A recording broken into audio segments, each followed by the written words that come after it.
Welcome to Long Now Foundation's seminar about long-term thinking. I'm Kevin Kelly, a Long Now board member and author of What Technology Wants. The subject for this evening is what cities want. And to present a kind of a full meal, we have an appetizer of our shorts, or long shorts, which are a very short film to balance the meaty meal you get immediately afterwards. So this short is by a Japanese student, Yuri Serizawa, and it was his senior thesis project.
Good evening. I'm Stuart Brand from the Long Now Foundation.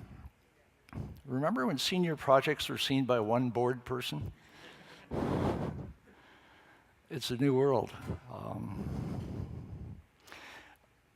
Our speaker tonight will not be signing his book, If Mayors Ruled the World, in the lobby afterwards because it's not written yet. And so this will be a compare and contrast thing. We've had a lot of speakers, they come here, they sign their book, they talk about their book. The book was something usually that was published maybe a year ago, and they're still trying to maintain some residual interest in it, because after all, they finished writing it 9 or so months before that, and it's all a little bit of an act. This is a real thing. This is a guy who's still actually figuring it out. He's about halfway through his book. You have question cards, and if you ask a sufficiently penetrating question, it may well wind up in this wonderful book that we will get a taste of tonight from Benjamin Barber.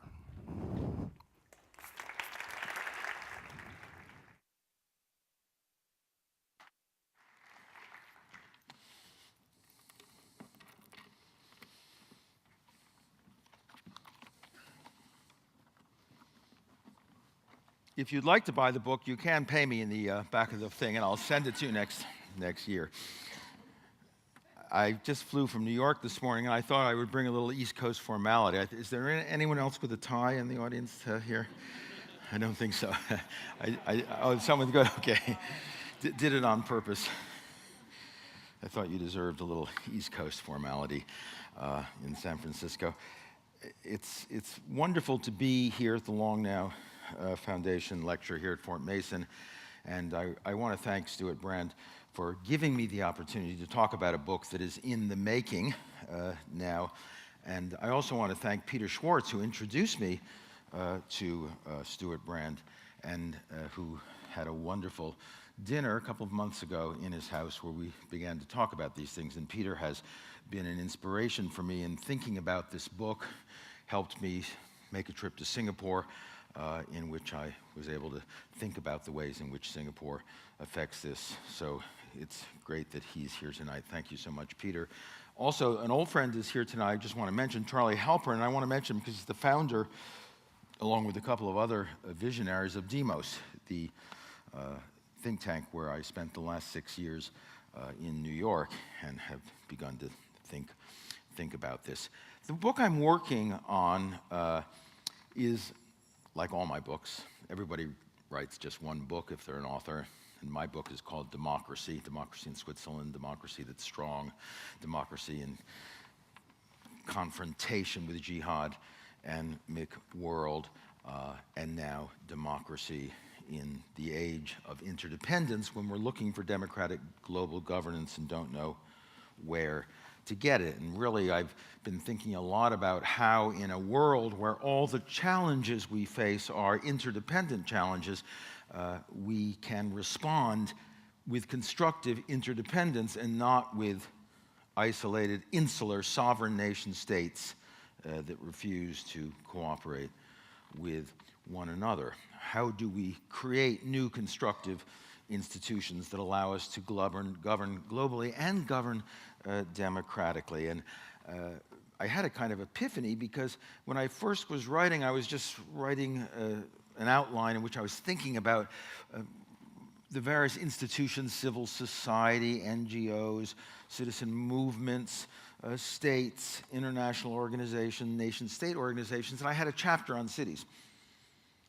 But as I looked at that chapter, I realized that if we shift our gaze in thinking about global governance from nation-states to cities, there is a rapid and radical shift in perspective where things suddenly become possible that seem impossible. And the book is now called If Mayors Ruled the World: Why Cities Can and Should Govern Globally, and How They Already Do. And tonight I'm going to talk a little bit more about that part, really, because the most important part of this is I didn't have an idea. Wouldn't it be great if cities governed globally? Wouldn't it be great if they cooperated across borders? Wouldn't it be great if they networked with one another? Instead, I realized, the more I looked at it, that they already are networking. They already are governing across borders. They are already addressing the problems that nation states can't and won't. So this is a book about cities, and when Stuart brought me to Fort Mason, the old Fort Mason here with us, where Long Now has its headquarters and where this wonderful theater is, it was wonderful to come out here and look out over San Francisco Bay again, and it brought to mind the epigraph I'm using for the book, and I'm going to read it to you because it really fits perfectly as we sit out here on the Fort Mason Pier. It's from Walt Whitman's City of Ships, and just a brief clip from it. City of ships, city of the world, for all races are here, all the lands of the earth make contributions here, city of wharves and stores, city of tall facades of marble and iron, proud and passionate city, meddlesome, mad, extravagant city, spring up, O city. That's Walt Whitman 130 years ago, looking at a port city, New York, and thinking about the way in which cities embody the world of which they are a part in the way that states don't. And so that's the perfect starting place for an examination of the role that cities might play.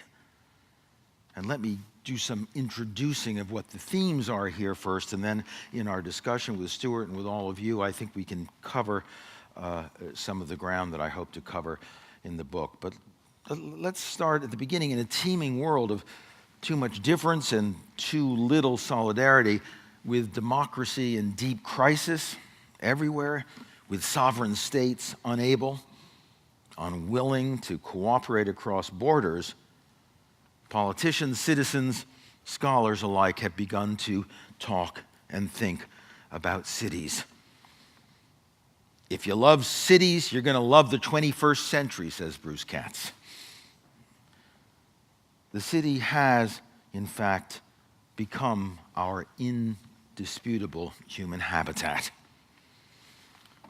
Urbanity may or may not be our nature, but for better or worse, by chance, by design, it defines how we live. More than half the world's people now live in cities. That just happened last year, the UN announced. Cities are where civilization is forged, where creativity is unleashed, community solidified, and citizenship realized. If we are to be rescued from global anarchy, the city may turn out to be the agent of our salvation. That, at least, is the argument I want to try to make. The foremost challenge we face today is to establish institutions capable of addressing the multiplying cross-border problems of an interdependent world without surrendering democracy.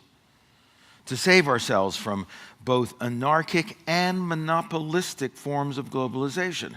And to do that, we need global democratic bodies that actually work. Nation states have made little progress towards this kind of global governance. Too inclined by their nature to rivalry, to mutual exclusion, they seem quintessentially indisposed to cooperation and incapable of establishing global common goods. Moreover, and this is a challenge for us, democracy is locked in the tight embrace of nation states, and there seems little chance either for democratizing globalization or for globalizing democracy, as long as the flourishing of democracy depends on the survival and flourishing of warring nation states. So what then can we do? The path forward lies before us, obvious but uncharted. Why not let cities, the most networked and interconnected of our political associations, defined above all by collaboration and pragmatism, by creativity and multiculture, let cities do what states cannot. If, as Edward Glaser has written in his new book about cities, the strength that comes from human collaboration is the central truth behind civilization's success and the primary reason why cities exist. Well, if Glaser is right, then surely cities can and should govern globally. In a phrase, let mayors rule the world. Now, networked cities already encircle the globe in webs of culture, commerce, communication, and they can reasonably be expected to do formally what they are already doing informally, governed through voluntary cooperation and shared consensus. If mayors ruled the world, the 3.5 billion people, over half the world's population, who are urban dwellers, and the many more in ex-urban neighborhoods beyond, could participate locally and cooperate globally at the same time. A miracle of civic locality that promises pragmatism before politics, innovation instead of ideology, practical solutions in place of sovereignty's posturing. The challenge of democracy in the modern world has been how to join participation, which is local, with power, which is central. Cosmopolitanism responds by imagining citizens rooted in urban neighborhoods where participation and community are still possible, reaching across frontiers to confront and contain centralized power. It imagines them joining one another to oversee and regulate anarchic globalization and the illegitimate market forces it unleashes. About 85 years ago, John Dewey embarked on what he called a search for the great community, a community that might tie people together through common activities, powerful symbols, into what he called an expansive public organized around communication. In doing so, Dewey delinked democracy from mere formal government, from the state, and he insisted that it be understood as a deep form of association, embracing the family, the school, industry, and religion. Dewey was certain if it embraced as a life of free and enriching communion, then democracy would come into its own, but only, and this is a quote from Dewey, only when free social inquiry is indissolubly wedded to the art of full and moving communication. Dewey was, in describing the great community, in effect describing the essence of the great modern city, just being born when he wrote. A world governed by cities gives democratic form to Dewey's aspirational vision of a great community. It does not require that a new global governing edifice be artificially constructed from the ground up. And it doesn't mean that network cities must be endorsed by the nation states, that they will partially supersede. It places the emphasis on bottom-up citizenship, civil society, and on voluntary community across borders, rather than top-down prescriptions and executive mandates emanating from unitary global rulers, which is what most people think about when you talk about global governance. New York's Mayor Bloomberg may seem hubristic, yet his rhetoric, hardly Dewey's, but rooted in realism, resonates with the power of municipal localism played out in an interdependent world. Here's what he said at MIT just a month or two ago. He said, quote, "I have my own army in the NYPD, my own State Department, much to Foggy Bottom's annoyance. But then New York," he said, "has every kind of people from every part of the world and every kind of problem. And if Washington doesn't like it, well, Bloomberg allows, I don't listen to Washington very much." It is not boasting, but both the burdens and the possibilities of the city that give Mayor Bloomberg's claims resonance. For as he insists, quote, and this is again Bloomberg, "the difference between my level of government and other levels of government is that action takes place at the city level," close quote. While American government right now is, quote, "just unable to do anything," the mayors of this country still have to deal with the real world, close quote. I think what Bloomberg is saying is that while presidents pontificate principle, mayors pick up the garbage. This kind of can-do thinking is echoed by organizations like the ICLEI, the Local Governments for Sustainability, whose report following the No Can Do UN Climate Summit in Durban at the end of 2011 observed, quote, that local government is where the rubber hits the road when it comes to responding to the human impacts of climate change, close quote. The city's approach to climate change, in fact, emerged much earlier, first with the U.S. Conference of Mayors Climate Protection Agreement back in 2005, after the Kyoto Protocol had been signed. And then last year again, after Mexico City, where little progress was made by the states, 207 cities at the World Mayors Summit on Climate in Mexico City signed the documents that the states did not, pledging themselves to honor, quote, strategies and actions aimed at reducing greenhouse gas emissions. This is no small thing. Nearly 85% of global emissions of carbon come from cities. So if city mayors around the world take action themselves cooperatively, a great deal can be done, even if the United States and China and India and Canada refuse to take the next steps as nation states. By expanding and diversifying the networks through which they are already cooperating, cities are then proving they can do things together that states can't and won't.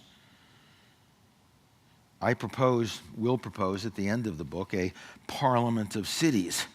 But the idea really isn't so bold. What would a parliament of cities be but the formalization of voluntary global networks already in existence? A global parliament of mayors would not have to enact laws or give orders. It could simply be the place where consensus was reached by mayors and cities interested in taking action voluntarily. The World Congress of the meta-network that's already there, called the United Cities and Local Governments, in fact met in 2010 with a Congress with 3,000 delegates from over 100 countries. And one might say that that meeting 2 years ago was the first meeting of an informal global parliament of cities. And what is a prospective global civil religion but the common civic expression of how people actually live in cities, and what enables migrant workers, whether they're taxi drivers or corporate accountants or rock guitarists, to roam from city to city looking for work without ever really leaving town.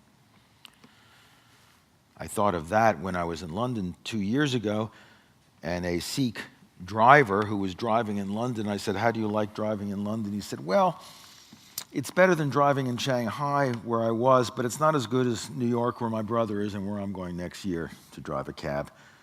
He was moving around the world from city to city in the transportation industry without really giving a thought to the differences between cities. Cities obviously come in varieties of every kind, and there's been a lot of discussion recently about how different they can be from one another, but they do nonetheless resemble each other functionally and architecturally. How many ways are there to stuff 1 million people into a radically delimited space? Even in the 18th century, Jean-Jacques Rousseau observed that all capital cities are just alike. Paris and London seem to me to be the same town. And those of us who travel know, and I've written about this in McWorld, that with the pervasive commercial culture that is everywhere in the world, indeed, capital cities everywhere feel very much the same.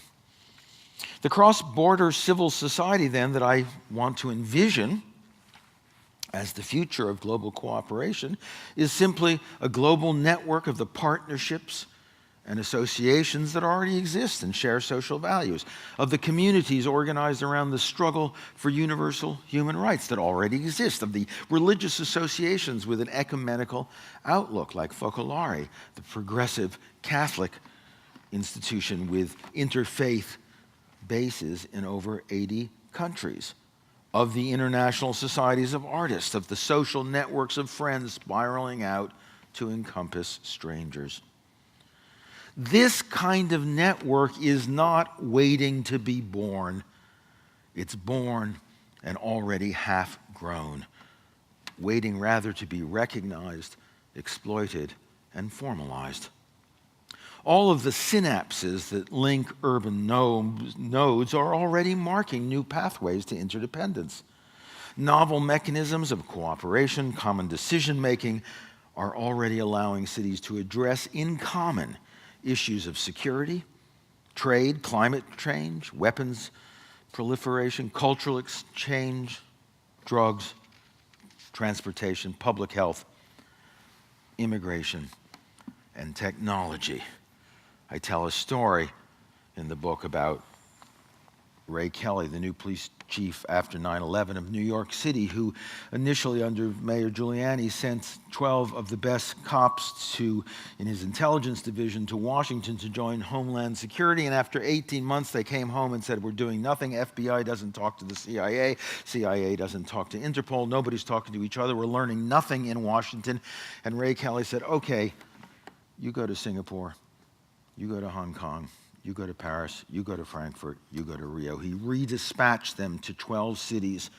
And one reason New York has remained safe until now is that it has one of the best intelligence cooperation networks in the world, working not through Interpol, not through Washington, not through Homeland Security, but city to city to city.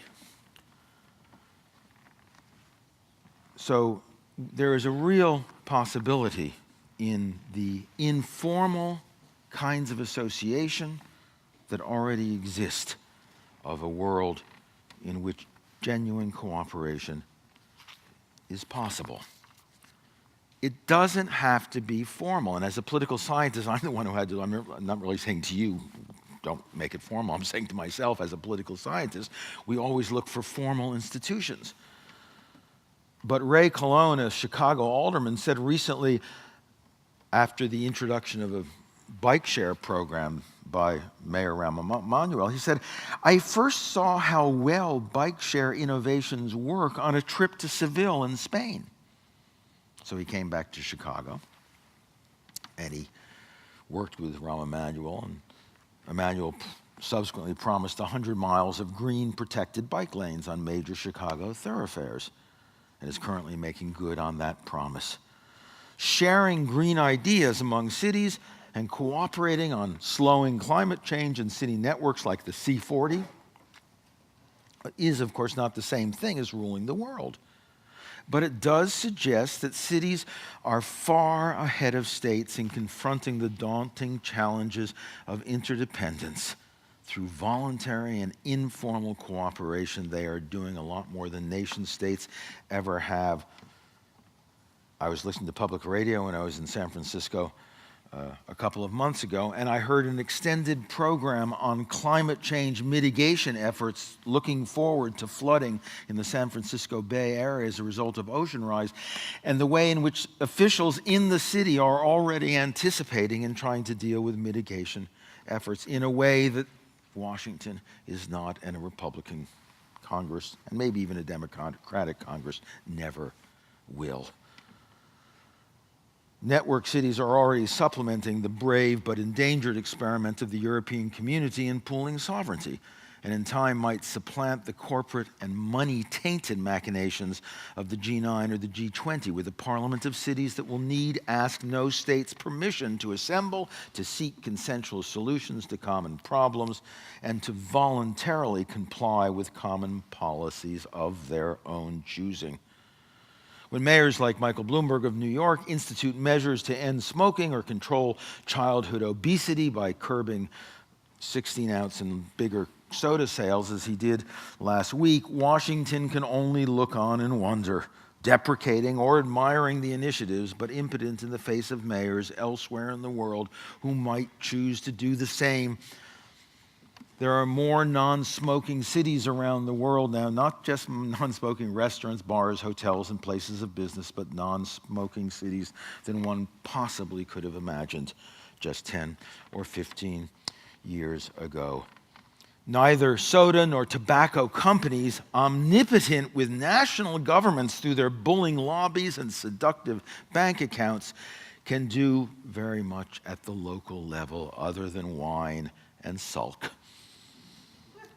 The call to let mayors and those who represent they represent become global governors and enable their residents to reach across frontiers and become citizens without borders does not then reflect utopian aspiration or the longing for an impossible regime of global justice.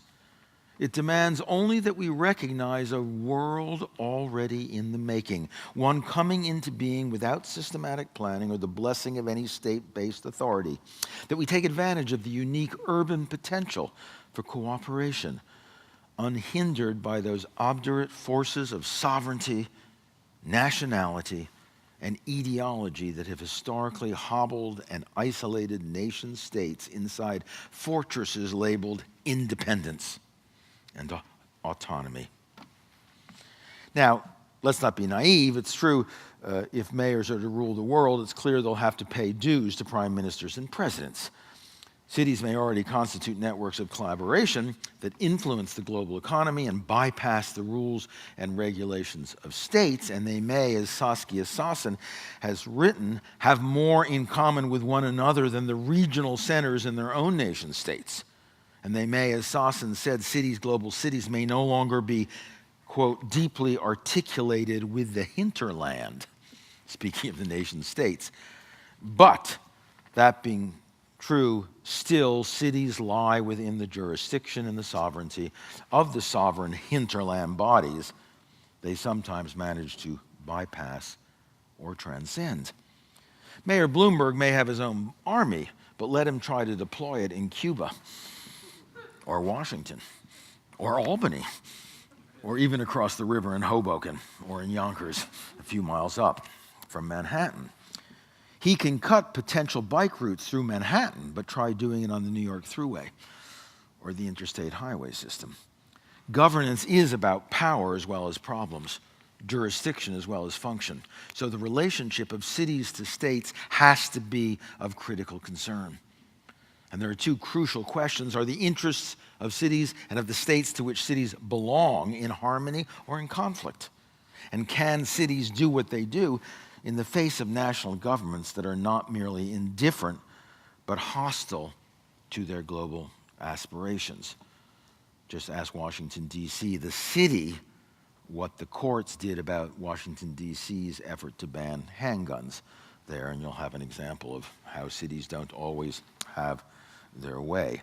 The answers, in fact, to both these questions is complex, and one of the things I want to do in the book is try to deal in some detail, probably boringly but necessarily, with issues of legal and political jurisdiction. But what's clear from the outset is that the interests of cities and of the nations to which they belong, and belong is the right word, are often necessarily in tension. And that however networked and interdependent cities may become in terms of their economic, technocratic, and cultural functions, they live under the law and in the shadow of the legal jurisdiction and executive force of what are still very powerful states. And again, following Saskia Sassen, quote, what contributes to growth in the network of global cities may well not contribute to growth in nations. China has found that with Shanghai and Hong Kong, and now with Chongqing and other fast-growing cities, that the interests of the national elites and the interests of those cities are, in fact, antagonistic. If the growth of global cities is correlated with deficits for national governments, then governments are surely unlikely to sit back and do nothing while their power and their suzerainty is eroded. They'll fight back. They'll try to bring global cities back under their control, demonstrating forcefully that however collaborative and trans-territorial cities may regard themselves, they remain the creatures of state power. Now, unlike corporations or associations, states are by definition territorial, while cities are not in this sense territorial, not locked in a zero-sum game where the frontier of one nation ends, another nation begins, that makes the relationships of nations with regard to their frontiers zero-sum. But cities are apart from one another, separated by wide spaces, and their relationships are based on communication, trade, transportation, culture. They are relational, and they do not exist in a zero-sum game with one another. And that's a fundamental difference. But still, cities do sit on a state's territory, and as a consequence, are pulled in, drawn into the game, the zero-sum game of frontiers. While citizens can dream across borders, they are defined by and they owe their loyalty neither to the local city alone nor to some emerging global cosmopolis, but to their national flags, patriotic anthems, and defining national missions. For Mayor Bloomberg and his proud New Yorkers, and you can count me among them, this means that we must hearken not just to New York is a wonderful town, and look at the Statue of Liberty as a tourist attraction, but have to hearken also to America the Beautiful, and to that larger nation that claims to be a beacon of liberty for which the Statue of Liberty stands. In France, it reminds intellectuals in the 5th arrondissement that la mission civilisatrice, the civilizing mission of the French, is in fact French and not Parisian. In Germany, it warns that Deutschland über alles is not just a signifier of vanished imperial hauteur, but also of the sovereignty of Germany over Frankfort and Berlin. Texas may sometimes imagine itself severing the ties that bind it to the United States, and Austin might imagine itself an independent liberal oasis in the Texas desert. But neither Dallas nor Austin are about to declare their independence from Texas or the United States. The interdependence of cities may erode their ties to nation states and draw them towards collaboration with one another, but no state worth its salt, as measured by its sovereignty, will stand still and watch cities annul subsidiarity and escape the gravitational pull of their sovereign mother ships. This is true even in Singapore, a city-state where paradoxically a city must coexist with a territorial coterminous state that exercises sovereignty over itself as a city and a state. Nor is this all negative. This is putting it, because I'm looking at it from the perspective of cities, it's putting it perhaps in a negative light, but obviously cities, nation-states are more than just archaic burdens for cities to bear. National communities are important markers of identity. They help establish the greater communities rooted in common history, common language, a common narrative that allows urban residents to share citizenship beyond town limits. To suggest a tension between urban identity and national identity is not necessarily to favor one or the other. It's just to state a fact with which global cooperation among cities has to come to terms. The success of cities, in other words, must find a way to supplement the efforts of states and offset sovereign incapacities without pretending nations away they're not going away or making them villains in a story of democratic globalization. They're not villains. The argument I'm offering then also requires that we look at and build upon the successes of lesser-known but robust civic entities and networks like the International Union of Local Authorities, like Metropolis, the World Association of the Major Metropolises, like the American League of Cities, like the ICLEI, which is the Local Governments for Sustainability, the C40 cities that are addressed on climate change that Bill Clinton helped establish, the United Cities and Local Governments, the new Hanseatic League that 1,000 years after the earlier Hanseatic League has organized cities from 9 nations around the North Sea to cooperate and become more democratic. They include parts of the old Soviet Union as well.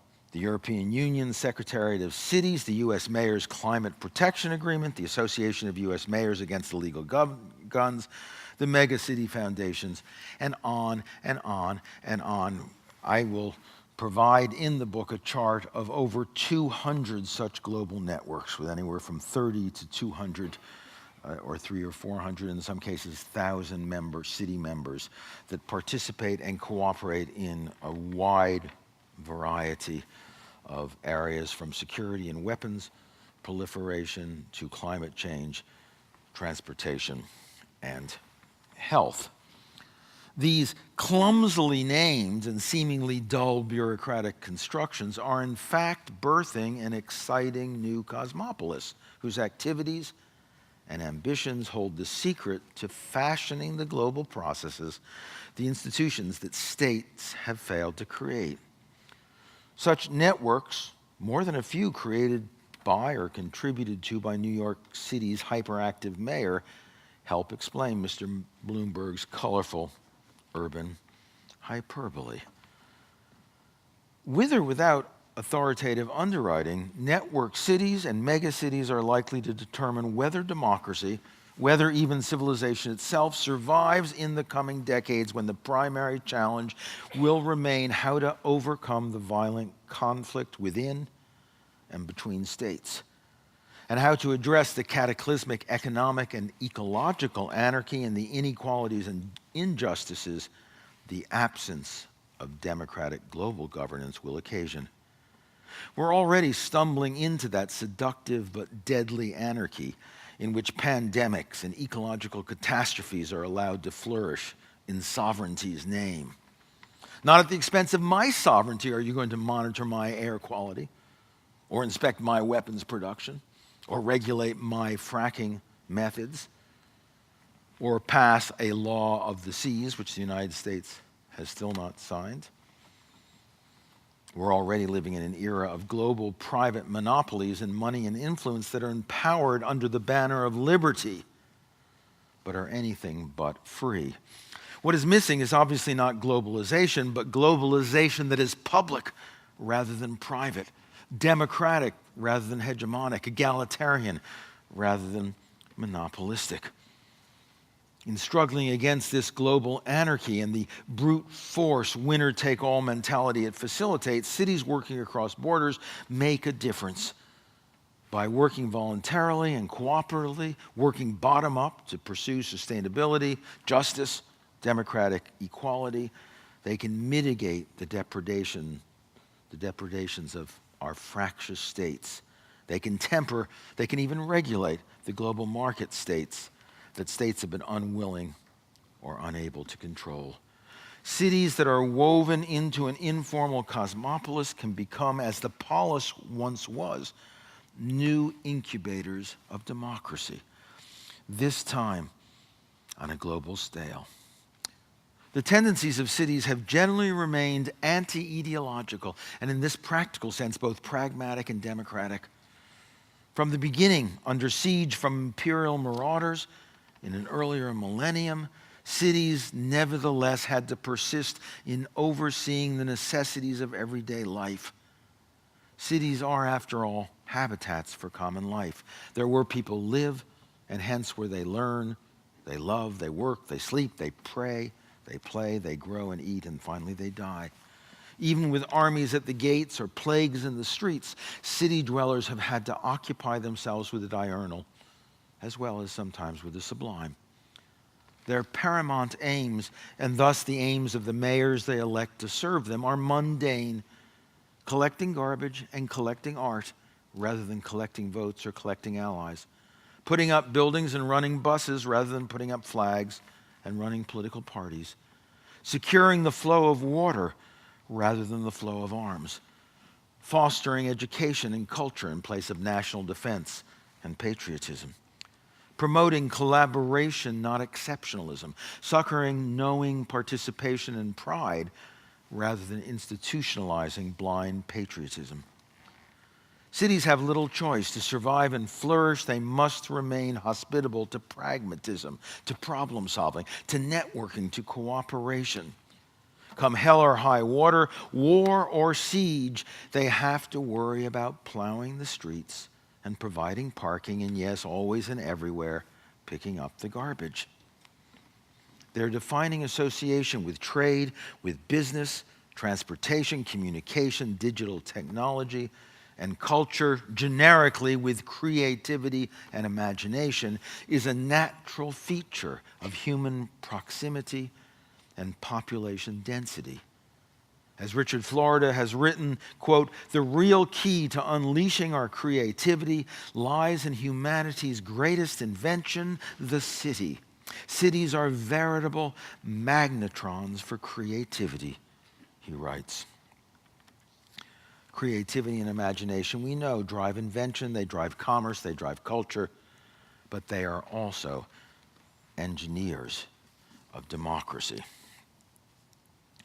Now, keep in mind the surging history of urbanization and industrialization we've been talking about, and post-industrialization, is just really 100 years or so old. Even a half century ago, in 1958, Edward Banfield, the great sociologist of that time, wrote with confidence, quote, "Most of the people of the world live and die without ever achieving membership in a community larger than the family or a tribe.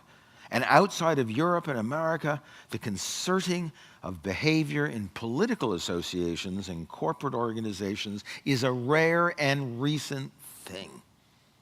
That's just 50 years ago he wrote that. In the half century since, we've watched cities morphing into megacities of tens of millions, intersecting with other cities to comprise today's burgeoning megalopolies and mega-regions in which a rising portion of the Earth's population now dwell. When Banfield published his book, The Moral Basis of a Backward Society, there were over 300 Indian cities that were still villages that are today cities of over 1 million. China today has 600 new cities, over 1 million people that 50 years ago, when Banfield was writing, did not exist as anything but towns, and sometimes not even as that. It's true that tribes still dominate certain cultures, but even in Africa, megacity conurbations have emerged that represent territorially immense urban juggernauts that encompass populations of 20 million or more. Typical, for example, is Africa's Lagos, Ibadan, Cotonou region, where Lagos alone is projected to reach 25 million people by 2025, making it the world's third largest city after Mumbai and Tokyo. In Nigeria, that now has 6 cities over 1 million, and another dozen with 500,000 to 1 million, all of them growing rapidly. Then there's Kinshasa, Brazzaville, across the Congo River from one another, interconnected cities into different states. Other megacities have appeared in the Indo-Gangetic Plain, in China's Pearl Delta, the northeast corridor of the United States, Japan's Tahiryo Belt, Europe's so-called Golden Banana Sunbelt along the western Mediterranean, and the greater Sao Paulo metroplex in Brazil. And of course, China's cities, I've already said, are growing so fast it's nearly impossible to keep up. McKinsey did a study last year that suggested of the top 600 cities with respect to GDP, 136 of those 600 over the next 10 years will be newly added, and they will all be Chinese. The concentration of urban populations into ever more complex systems, at once both denser and more expansive, continues to accelerate, blurring the distinctions between urban and suburban, between town and country. Nor is the compass of these conglomerations exclusively territorial. Far from it. Again, in her study of New York, London, and Tokyo, Saskia Sassen argues that as they become service centers for the new global economy, quote, "In many regards, these 3 cities function as one trans-territorial marketplace." Not a bad term for many of the world's megacities, trans-territorial marketplaces. She goes on, they serve not just one by one, but they function as a triad representing a new form of metropolis that is neither territorial nor virtual, but a network comprised by the intersecting and overlapping global city functions they serve, close quote. And it gets even weirder. There are these new hybrids, new corporate instant cities like New Sangdo City in South Korea, planned to open up in 2015 to start with a population of 250,000 people. And then there are the opposite, the unplanned refugee camps in, quote, cities like Dadaab in Kenya, which has up to 300,000 people, refugees, jammed into an urban infrastructure that's served by mobile courts, traveling council services from the UN and other agencies, and sometimes youth education centers. And as the notion of the urban develops in the new millennium, people talk about new imagined sea worlds to be set adrift in the ocean, one of which has already been legally founded as Seastead, and is to be launched within the decade in the Pacific Ocean off California. And then some have proposed sky worlds. This isn't science fiction, this isn't Hollywood. Untethered from the land, conceived as future sanctuaries, urban colonies for people for whom the planet's continents have grown too small. That such daydreams are more than just fantasy is evident from the plans of futurist entrepreneurs like Richard Branson, who hope to service such colonies with novel companies like his Virgin Galactic, which is reportedly preparing now to offer space mile benefits to its customers. Even old-line politicians like Newt Gingrich have been talking about colonizing the moon as staples of their campaign patter. For some time, idealists and dreamers have looked even further. Here on the West Coast, I think you know that well, beyond our known urban behemoths and linked megacities, there are dreamers who are in search of McLuhan's global village, a mote in his prescient eye 60 years ago, but today an abstraction being given form not only in digital and virtual forms like the cloud, but in global economic markets and the complex urban networks that accompany them. The urban philosopher Konstantinos Dioxides, pursuing his own science of human development he calls ekistics, has predicted the emergence of a single planetary city, Ekumenon Polis. He gives a sociological and futurist spin to science fiction writers like Isaac Asimov and William Gibson, who for decades have been imagining global urban agglomerations at a planetary scale. And just beyond the global village, pushing out from the imagined Ecumenopolis, one can catch a glimpse of Gaia, that mythic organic entity that in the hypothesis posited by James Lovelock is an evolving and self-regulating system in which biosphere, atmosphere, hydrosphere, and pedosphere all work together on behalf of a sustainable and integral planet, though whether it's urban or not remains a puzzle.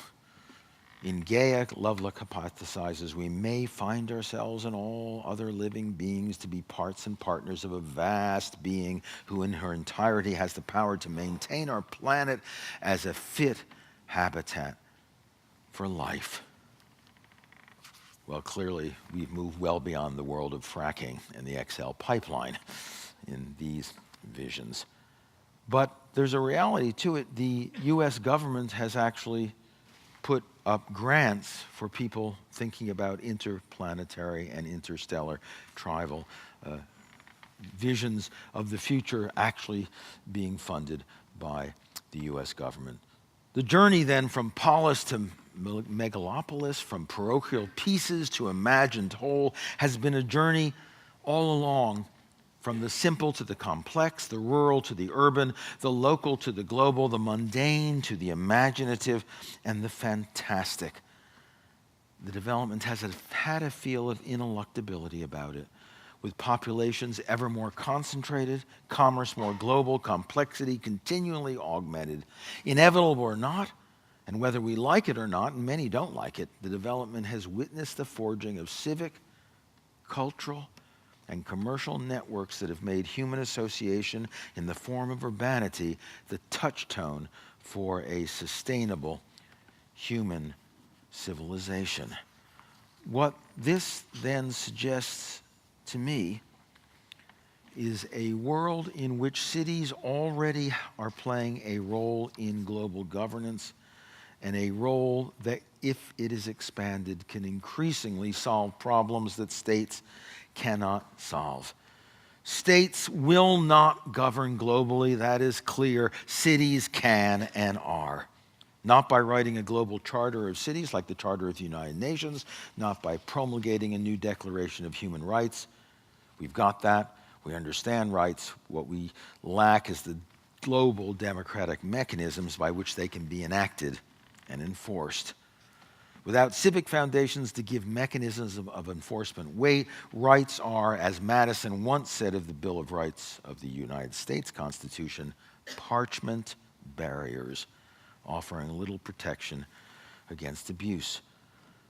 What we require are ways to act informally and piecemeal across borders that give substance and sustenance to declarations of human rights. To take a poignant example, If terrorists manage to detonate a nuclear device, it may be the great Satan United States that they aim at, but it will be cities like San Francisco and New York that will suffer the carnage. Cities cannot wait for states to figure out the meaning of interdependence. As David Wiley has observed, quote, to redress the disconnect, cities and towns will themselves have to begin to elect representatives to make common cause with other threatened urban populations. That, then, is the challenge. We come full circle. Can cities save the world? That may be too daunting a challenge, but it seems possible that they can rescue democracy from sovereignty and find ways to help us govern our world democratically and bottom up, if only informally. It won't be easy, but I do believe not only that it is doable, but as I speak this evening, it is being done. Thank you.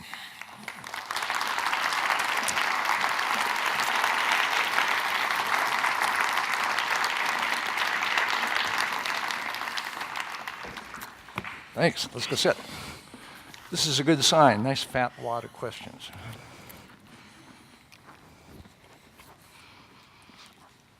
I've got one starting in, which is Mayor Bloomberg is mayor of New York as much as he wants, but he's not mayor of the New York metropolitan area, never mind of the megapolitan area that reaches from Boston to Raleigh. How does that play out? One of the most difficult questions we face in thinking about whether cities can actually govern is where their territorial boundaries are. So cities have boundaries. They do have boundaries, but they do not have boundaries that are contiguous with the boundaries of other cities. And that's the good news. The bad news is it's uncertain where their boundaries are, partly because boundaries are tenuous. It's hard to tell. So the tri-state region of Newark, New York, and Westchester and Connecticut, southern Connecticut, are clearly in a single metropolitan region, but the mayor is not the mayor. In Brussels, there are 12 mayors. There are 12 districts. There's no mayor of Brussels. There are 12 mayors of 12 districts. So is this a nightmare or is this the solution? It's a nightmarish solution, but it's much less a nightmare because what you're talking about here is technical, political, and administrative questions, not the lack of will and the lack of capacity to govern across borders. And with nation states, which have the perfect setups, we know every country has a head, whether it's a tyrant, a king, prime minister, or a president. They can gather together, but never will. Mayors will gather with much less authority, with much less sense of who exactly it is they represent, but they can and will gather, and they are acting together without those questions being clarified. And the strength, I think, of the system that I'm thinking about, and that's already happening, is that because it's informal, because it's voluntary, because it doesn't require jurisdictional capacity, it means that an awful lot can be done in the face of uncertainty over that kind of a question. Question from Stephen Johnson. He says, 30, 40 years ago, many thought cities were on a path of terminal decay and decline. Manhattan was a pit. Everybody expected to basically die. Now cities are a path to salvation. What were the main forces that drove that change? Well, in my second hour, I'm going to answer that question because that, of course, is a story about the history of cities. But the simple answer is cities are shaped by economics, and the economics of agriculture and trade fostered and shaped the early medieval and early modern city. The politics and economics of capitalism shaped the 18th century and 19th century industrial city. The automobile shaped the 20th century city, and technology, the information and service economies are shaping the 21st cities. And what we're seeing is not so much Did the internet cities. make that change that Stephen Johnson is talking Well, about? in part, but what I want to say is that the question I think referred to, what's happening is that the Rust Belt cities are in bad shape, but new information center cities are in very good shape, and they emerge. Just as old trading cities didn't do very well when new industrial cities where manufacturing was undertaken started working. So we're seeing the passing of the baton from one set of cities to another, not the eclipse of the city. There's a hipness shift that I think partly Stephen Johnson is referring to, that the cities, environmentalists, my crowd, looked down our noses from a great height at cities and thought everybody should go to the countryside, and we went out and started communes to prove that that was the better way to go. And that didn't work out so well. So it's this, this may be just fashion we're talking about, and you and I are riding a nice little wave of fashion, and in 10 years' time, everybody say, remember when we thought cities were the solution?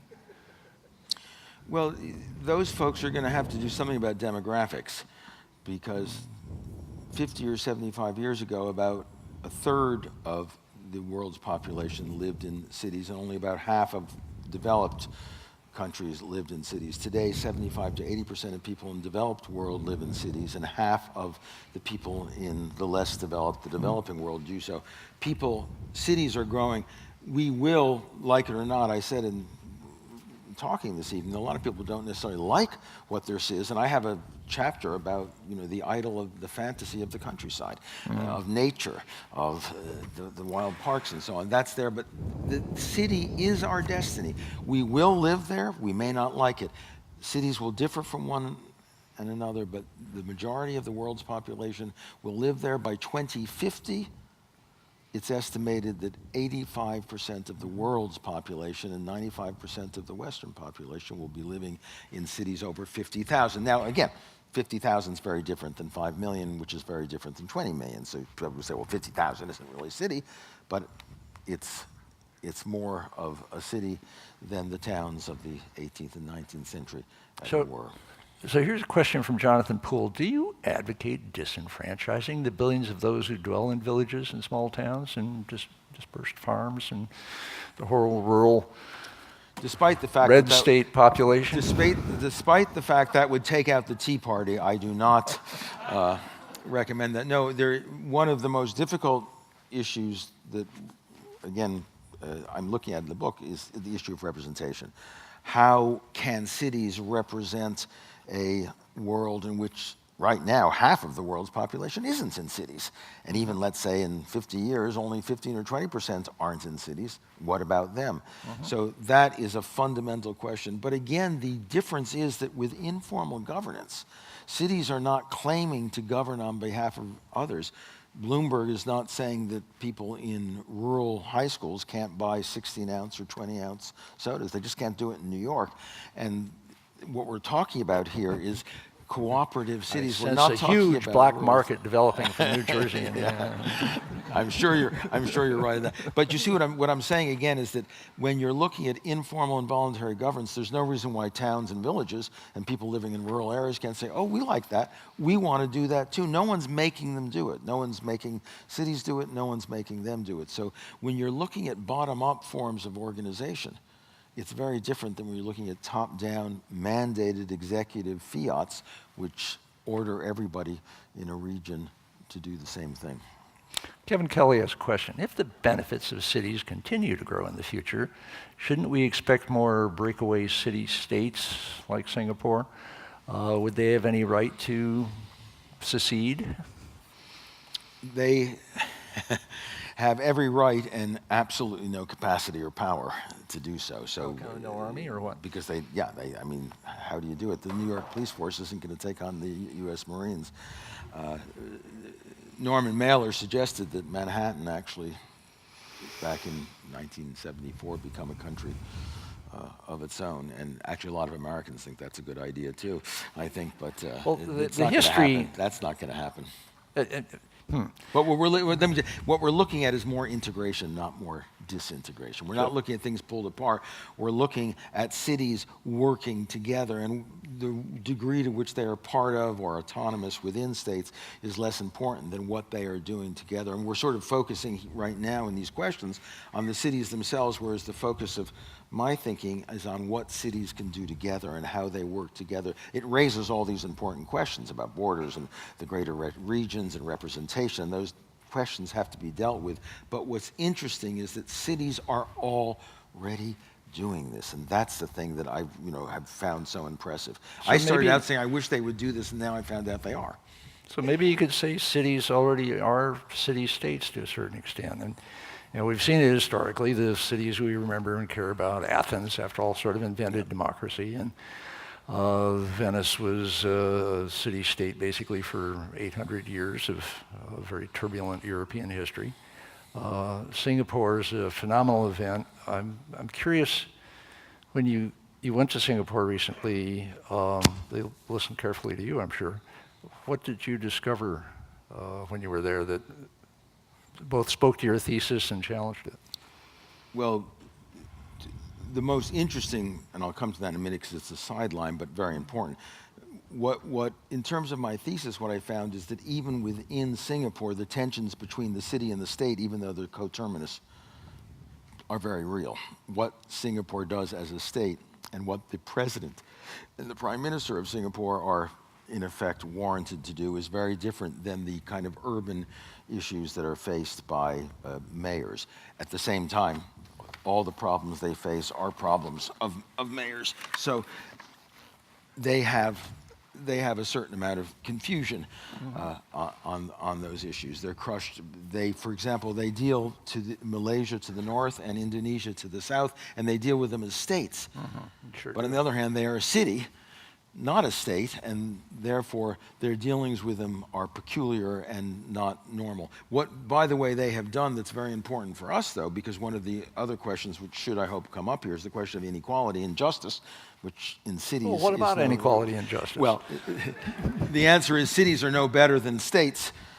At this, they're doing it very badly, but there are cities that have figured it out, and one city that has is Singapore, because what Singapore has done in its public housing program, which is a little like what Hong Kong and a few other cities have done, is not subsidize rentals, but subsidize the purchase of housing from private market developers. So they have a public-private scheme that allows people to be subsidized to buy their apartments and then keep what they make from them, resell them, move around at will. But in doing that, Why you've is that a created good thing? Because you've created a stakeholder society. You've created a very large middle class.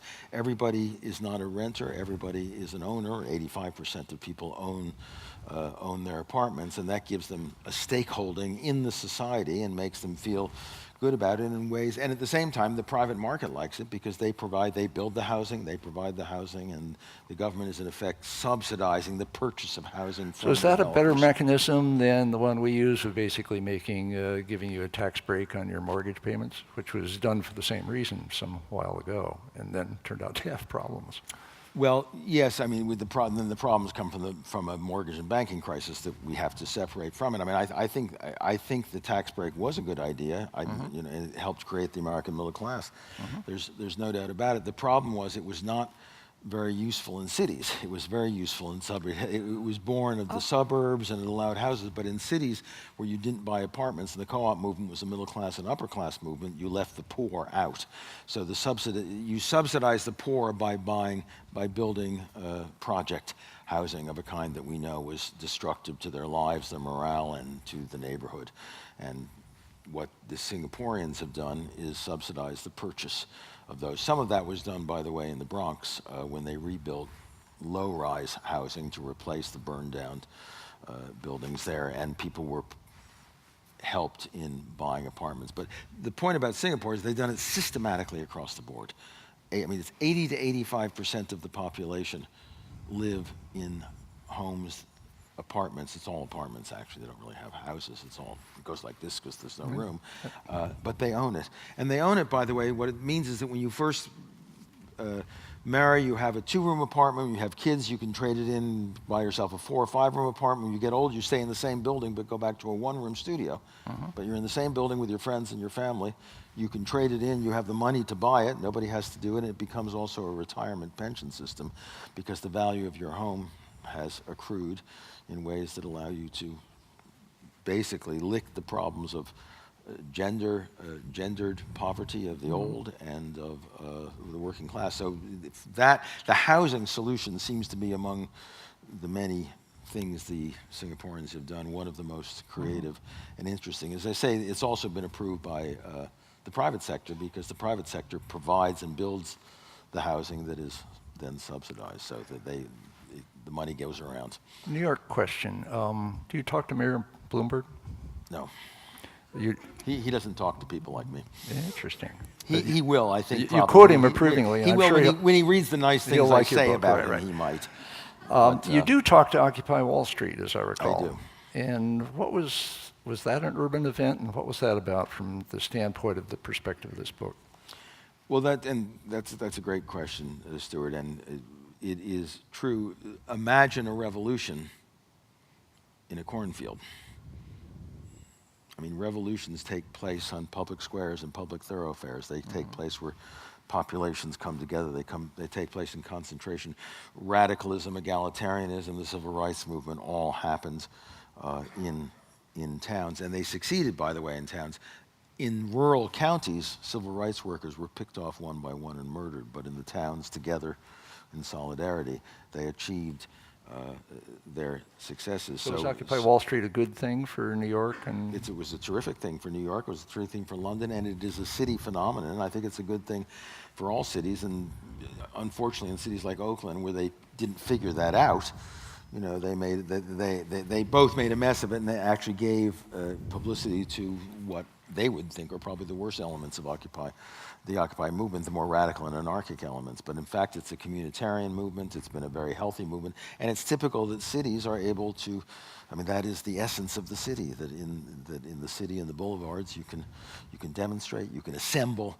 I mean, the right to assemble was, the right to free assembly was never necessary in a rural society because there was nowhere to assemble. It wasn't until you had town centers and growing cities that assembly was an issue.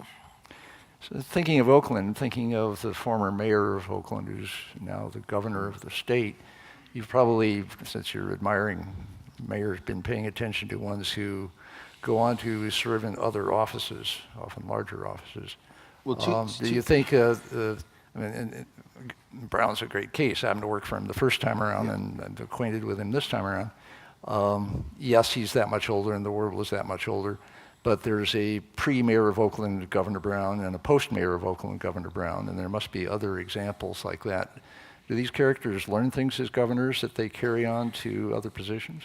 Well, here's the most interesting thing about mayors, and this is simply, and you're going to probably say, oh, is that really so? Very few mayors among the thousands and thousands of mayors go on to other office. The mayoralty is a terminal office for a lot of people for very good reasons. No New York City mayor has ever been president of the United States. I mean, it just doesn't have, you don't go, in fact, very few have gone on to any high. We know Giuliani tried, and there's a reason for that. Mayors, I mean, the chapter I'm working on right now is all about mayors. Mayors are remarkably non-ideological. Most of them are independents, even if they don't call themselves that. You know, Bloomberg, we know, is that. And ideology has very little to do with running a city. So very few mayors go on, and when they do, they haven't been very, very successful. Mayor Lushkov in Moscow was there for 30 years, from Brezhnev to Putin.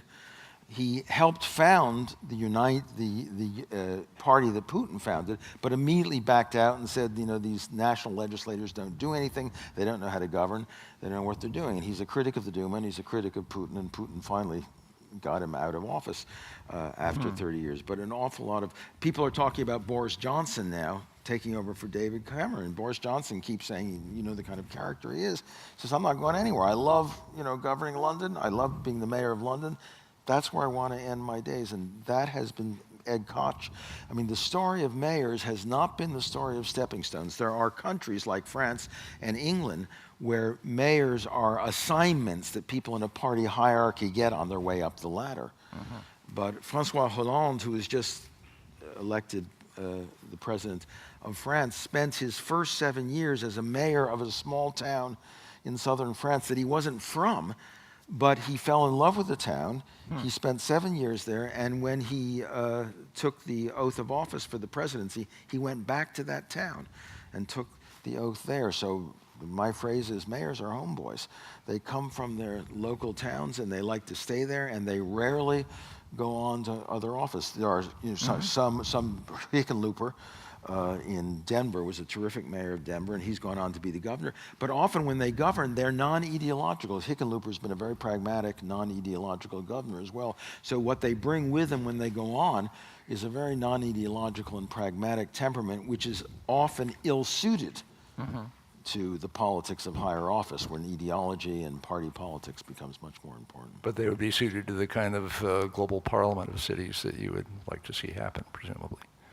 They would what? They would be suited for working in a global parliament. Well, they would, of because cities. there they would go and talk, how do you pick up your garbage? Do you have dedicated bus lanes, that are like subways above the ground? What are you doing about bike share? The conversations are when mayors talk together, and I've been there, it's a very practical kind of conversation. When presidents and prime ministers talk, they talk about war and peace, they talk about trade treaties, they talk about ideology, and they talk about national interest. It's a very different political conversation, and one for which mayors, it's not so much that they're not suited, but they don't have much taste for it. Here's kind of a practical question from Dav Yaganuma. Fiscal distress rolls downhill. The federal government pushes the pain down to the states push it down to the municipalities. In serious economic crisis, can cities hope to make globalization progress despite greatly increased economic hindrances coming from the state? That's a great question, and it's exactly right, and it's another instance of interdependence. The economic interdependence means that cities cannot escape the pain of national and global economic crisis, which is why they demand and need a say in dealing with those things. But there's no question that many cities are suffering as a result of national and global banking crises for which they're not responsible and over which they have little authority and can't do very much about. But the other side of that is what's kind of remarkable is how many cities have managed nonetheless to do well. And there I think the proximity of citizens to public officials, the engagement of citizens in their neighborhoods and in the cities makes for a somewhat different relationship. There's an interesting statistic. The confidence level of the American public in Congress is 19% right now, the lowest it's been in a very, very long time. In the presidency as an office, not in a particular president, it's about 44%. Americans have 65% plus confidence in their mayors. In other words, of all politicians, their mayors they see as an extension of them, and that kind of confidence makes it easier to endure the kind of critical economic crises cities are forced to undergo as a consequence of the banking crisis, and also allows a sense of solidarity between mayors and their cities that you don't often find between governors and their state constituents or presidents and their national people. Question from Josh Weisberg. This relates to a presentation we had several years ago by Paul Romer, who was just then introducing this idea of charter cities. Yeah. Is that something you've been tracking on? No, haven't. I've got a research person on it, but I haven't been looking at it yet. Does he have a suggestion for us about what I won't go through his story, but I suggest just call Paul. He's really good. Yeah, I'll talk to him then. I would do it directly, actually, because I will. You would find a lot. Carter asks, what happens when the metabolism of cities outpaces the hinterland's ability to feed it resources? Is that going to happen? And has it happened? Is it happening now? How does one deal with that? Again, it's a very important question, and it speaks to interdependence. We know that the local agriculture movement is one effort by cities and the regions around them to find forms of interdependence that serve both of them. There are those who say it's inefficient, that it's more costly in the long term economically, and that it's a kind of middle class phenomenon. Many cities find that they have fresh vegetable markets in the middle class zones, but not in the ghettos, not in the inner city, and so on. Although those are remediable features, that is changing. But the relationship between the city and the countryside is sustainable. The problem is it's probably most easily sustainable by agribusiness. Agribusiness is there for 2% of the population to create food for the other 98% of the population and still export 20 to 30% of the American bounty. So there's not a problem of productivity. The problem is in the economic forms that do that productivity and whether those mass forms are compatible with democracy and the life of the city. But the question of feeding the city, I would say, is not a problem. The problem of distributing food so that all cities are fed equally and all people within the city have access to those foods is the fundamental question of injustice and inequality, which has not been solved. So here's a political demographic question. Cities seem like they're more liberal politically than the countryside, and you look at blue states and red states and blue counties and red counties and all the rest of it, and kind of across the world. Okay, that's already interesting. I'd love to hear why you think that's the case. If it is the case that we're moving from the city, people of the world being, city dwellers being a minority to now a majority to soon being a supermajority, does that mean a liberalization of global politics is basically going on here? You have just depicted the Tea Party's nightmare, because they know. And your fond dream, they, I assume. Well, yeah, but they read demographics and they read urbanization, and they would agree with. They would say exactly right, Stuart. We are urbanizing, we are cosmopolitanizing, we are multiculturalizing our populations in ways that are going to create an ever more somewhat progressive population. That's not to say that the Catholic Latino immigrants don't in many ways have cultural norms that are quite conservative and so on. So it's not, it's not black and white, but there's no question that urbanization and cosmopolitanization, those very words say it, do talk about the urbane and the cosmopolitan and the progressive and the open and the multicultural. Cities are based on openness to multicultural. No big city mayor has the problem with immigration that small rural counties do any more than any big business has this problem with immigration. That's why, in fact, immigration illegal happens, because there are so many jobs that nobody else will do and that business wants to hire people to do. So the trends do, without question, trend liberally in a certain limited kind of sense, and that will continue. And right now the only difference is the demographics don't vote their numbers, so that the new demographics, single mothers with children, working mothers with children, immigrants, Latinos, young people generally vote far less than old, white, suburban, rural folks vote. So right now we're still outvoted in this country by the old demographic, even though the new demographic has more or less, in terms of the majority of the nation, it's where the country is going. So, it's also built into our political system. The Senate allows 20 states, roughly, and the population of 20 states to dominate the American Congress. So you have 10% or 20% of the population systematically blocking what 80% of the population wants to do. And that's going to become a more serious problem. The Constitution was written in times when we were a rural republic, and most cities had 100,000, 200,000 people. And Jefferson distrusted cities and thought country yeomen were the salt of the earth. He did indeed, and to some extent that is true. And we talk about urban corruption, and I have a long chapter on the dispute between country and city, the moral dispute between country and city, and the way in which, just listen to country music if you want to hear in America a liturgy of what's wrong with cities and city folks, and it's very strong and it's very powerful, and there's a certain truth to it. We talk about the deracination of cities and the uprooting of people and the loneliness of cities and so on. You listen to urban music too, or listen to urban blues, and you hear the other side of that. So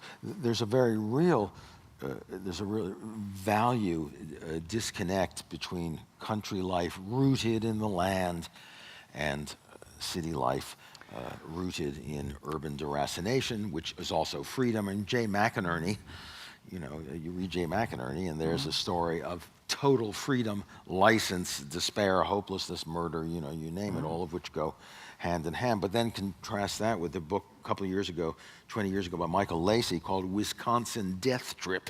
Oh yeah, great book. He went back and looked at the police blotters for small villages in Wisconsin in the 19th century. And people ate kitchen matches to commit suicide. It was like Governor Walker was everywhere back in those days, and it it was a terrible story, you know, and then there's the idiocy, Marx talks about the idiocy of rural life and, you know, the impossibility and the barbarism of rural, so, and the people in the country talk about, you know, the incivility and deracination of people in the city. So that is a debate that goes on, but the fact is, demographically, the debate is going to be won decisively by cosmopolitanism and the city, and that's a good thing if you value difference, if you value multiculturalism, if you value tolerance, if you value variety, if you value art, and so on, and the things that people who live in cities value.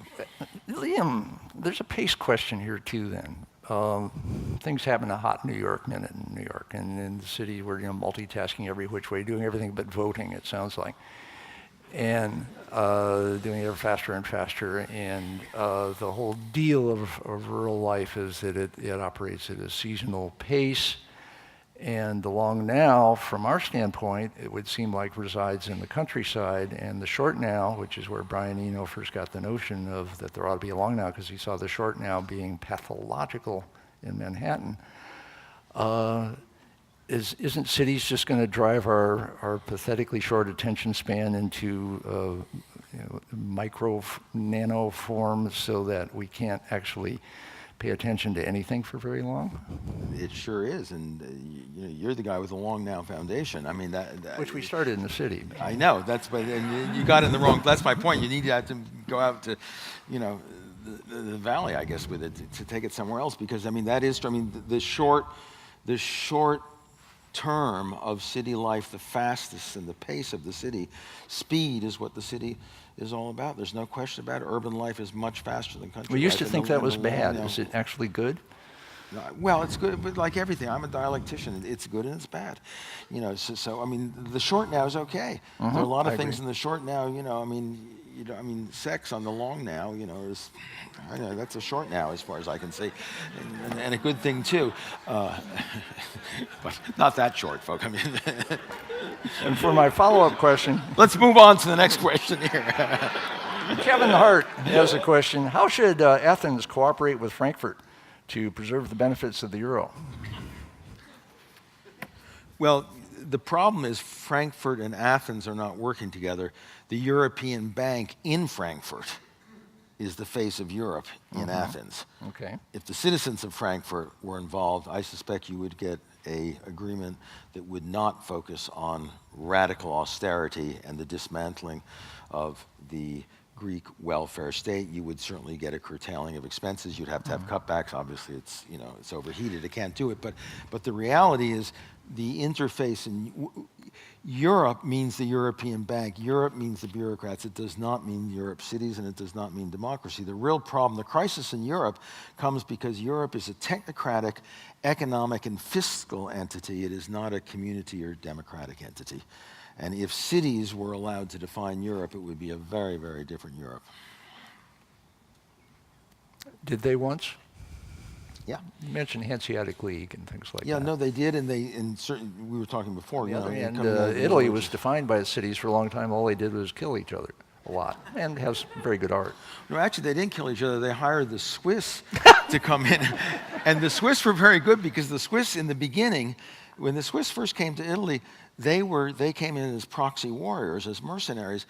And because they were all from the same families, they wouldn't kill each other, even though they're on different sides. So Separate piece out there in the... It was chess. No, they said, you know, oh, you win this one. You know, you're well deployed. You know, you can have this one. But I'm serious, actually. They really didn't kill each other. And the new Charles in France in the 15th century, when national armies were raised from peasants and so on, that's when they started killing each other. Very few people died in the wars of the 13th and 14th century. It's the best argument for mercenaries I've ever heard. It is. In fact, there's a whole solution path I can see there. But they have to be they have to be mercenaries from the same place. You have to hire them from one source. So they're all related to one another.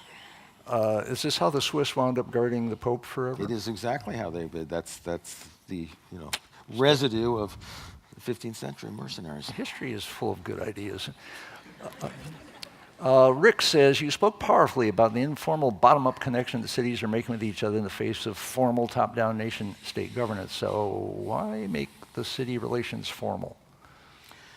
Yeah, good and great. And by the way, Ending. a book I wrote a number of years ago was called Strong Democracy, and it was about bottom-up participation. And one of the things that I'm finding is that the way cities operate is much more a model of strong democracy. When I say formal, I don't mean make them top-down. I just mean formalize. That is to say, it's great that the counselor from Chicago happened to be in Seville, Spain, and saw some bike share ideas that he could use in Chicago. But wouldn't it be great if 1,000 mayors came together and could share ideas systematically about bike shares, so you don't have to wait for someone to take a trip to Seville to get this great idea? There are a lot of very interesting urban ideas around. For about 10% the cost of a subway, you can have a dedicated, separated bus lane. No other traffic's there. It stops, the doors Like in open this way Curitiba. and so on, with its own curbside and so on. It's a brilliant suggestion. It's been now used in a number of cities in Africa and in Latin America. I hope it's going to be used here. But again, that's an idea that if you formalize the relationships of transportation secretaries from cities so that they come together regularly, that exchange. So I'm using formalize in that sense, not create a top-down. Regularize rather than... Normalize, regularize, systematize maybe to do it, so that you in effect, I mean, my notion of a parliament of cities is a place where there's an awful lot of exchange of ideas going on, and a lot of it can be web-based, by the way. A lot of that can happen, and a lot of it is happening. Type in bike share, on Google, and you'll find, an extraordinary amount of information about what's going on. And there are about 300 bike share programs, including, We have Code for America people here who are charging ahead on this sort of thing. I trust you have what they're doing in your I have been process. following them, indeed. Outstanding. That's great work. Thank you for Great doing that. work. Thank you for coming. This was great, man. Thank you very much. Thank you all.